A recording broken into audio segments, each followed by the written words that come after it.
When a currency dies, it does not happen in a vacuum. It is a mathematical inevitability triggered by specific fiscal policies.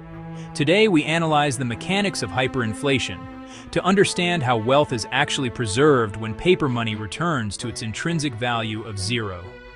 On this special report, we move beyond sensationalism to examine the structural realities of currency collapse.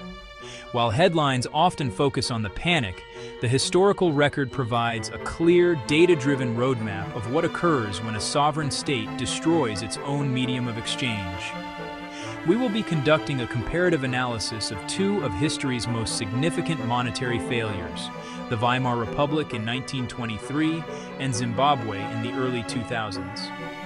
In both instances, the destruction of the currency was not an overnight accident, but the result of a convergence between aggressive monetary expansion and a collapse in domestic production. Most importantly, we will analyze the asset classes that survived. For the prudent investor, the question is not just why these collapses happen, but how capital can be positioned to withstand the total erosion of purchasing power.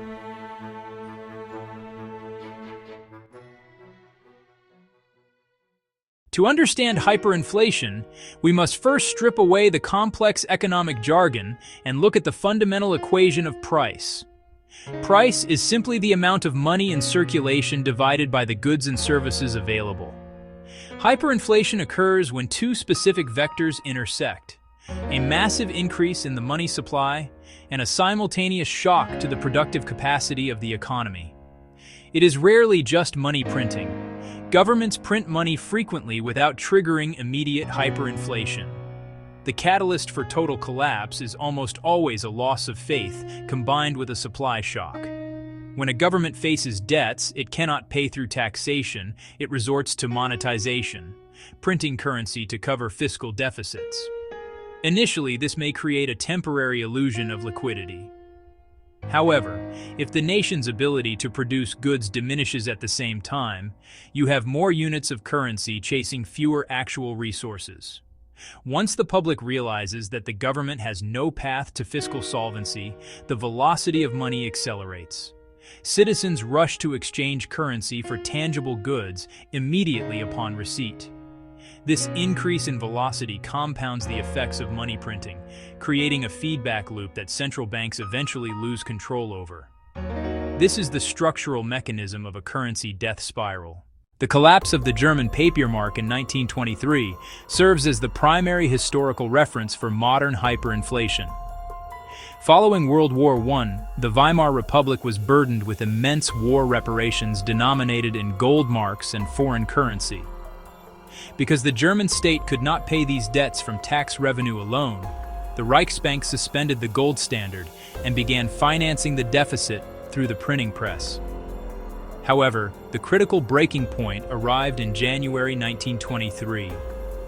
French and Belgian troops occupied the Ruhr district, Germany's industrial heartland, to enforce reparation payments.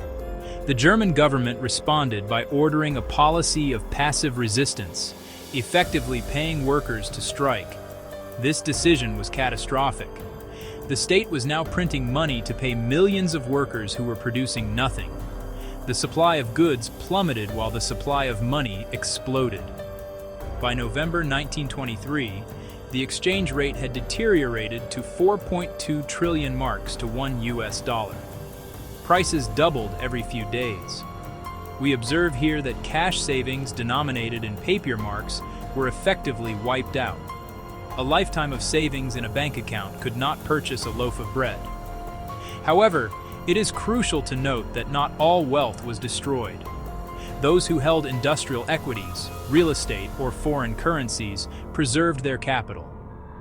Specifically, hard assets maintained their value relative to the collapsing currency.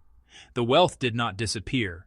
It merely transferred from creditors and savers to debtors and holders of tangible assets. Fast forward nearly 80 years, and we observe an almost identical structural failure in Zimbabwe, though the catalyst was different. In the late 1990s, the Zimbabwean government initiated a land reform program that resulted in the seizure of commercial farms.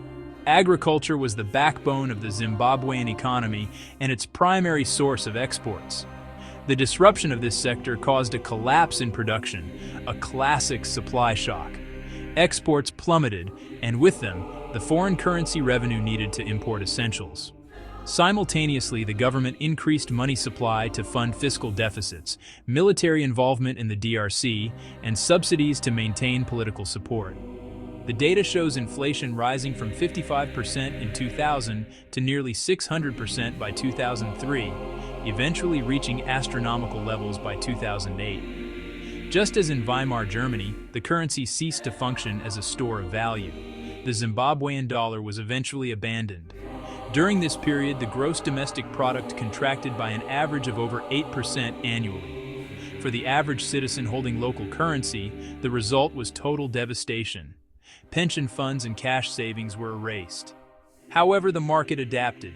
Transactions shifted to the US dollar, the South African rand, and physical barter. Once again, those who held their wealth in foreign currency or physical assets outside the banking system were the only ones able to preserve their purchasing power. Analyzing these two disparate events reveals a consistent pattern for wealth preservation. When a currency collapses, the market reverts to tangible value. First, precious metals. In both Weimar Germany and Zimbabwe, gold and silver did not just track inflation, they became the de facto currency when paper failed. An ounce of gold purchased the same amount of goods, or often more, due to the desperation of sellers after the collapse as it did before. It is the ultimate hedge against sovereign default. Second, foreign currency. In a hyperinflationary environment, holding the currency of a stable, external sovereign is a viable short-term strategy.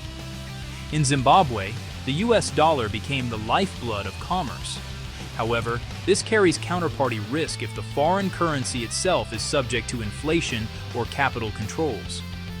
Third, productive real estate.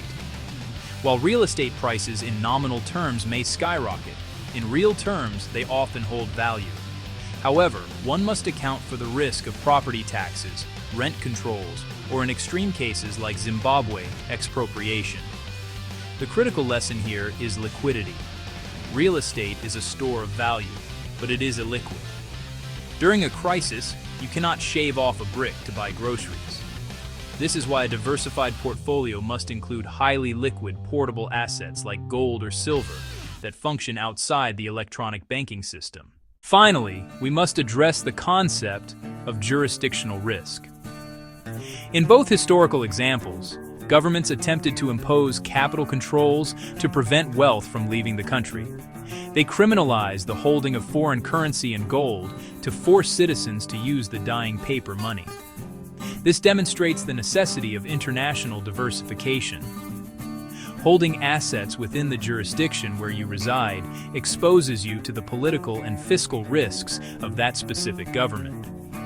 By placing a portion of your wealth, specifically physical bullion, in a secure, neutral jurisdictions, you eliminate the risk of domestic confiscation or capital controls. History is clear. Paper currencies are transient. Real value is permanent. For more insights into precious metals, subscribe to our channel. Stay tuned for the next update. We are not a licensed financial advisor. The information in this video is for educational purposes only and should not be considered financial advice. Always do your own due diligence and consult a qualified advisor before making investment decisions.